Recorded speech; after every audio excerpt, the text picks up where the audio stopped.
बिस्मिल्लाहिर्रहमानिर्रहीम।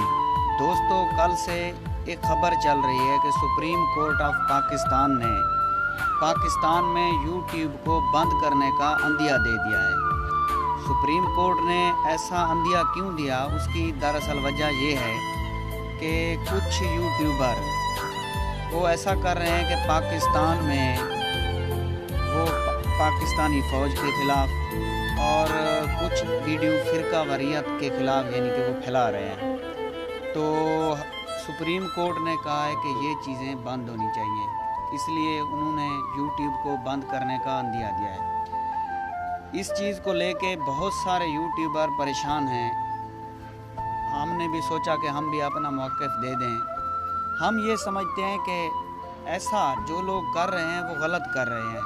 जो लोग फ़िरका वारियत को परवान चढ़ा रहे हैं, एक दूसरे को लड़ने झगड़ने आपस में लड़वा रहे हैं, ऐसी चीज़ें नहीं होनी चाहिए। लेकिन उसका हल ये है कि आप बजाय यूट्यूब को बंद करें, तो इससे तो बहुत सारे लोगों का रोज़गार ख़त्म हो जाएगा। बहुत से लोग इसी चीज़ से रोज़गार कमा रहे हैं। आप ऐसा करें कि जो लोग गलत किस्म की वीडियो अपलोड करते हैं, गलत किस्म के कंटेंट बनाते हैं, आप उनको बैन करें। तो हम तो यही चाहते हैं कि जो लोग ऐसा कर रहे हैं उन्हीं को सिर्फ सज़ा मिलनी चाहिए। तो बहरहाल ये हुकूमत का फ़ैसला है, देखते हैं आगे क्या होता है।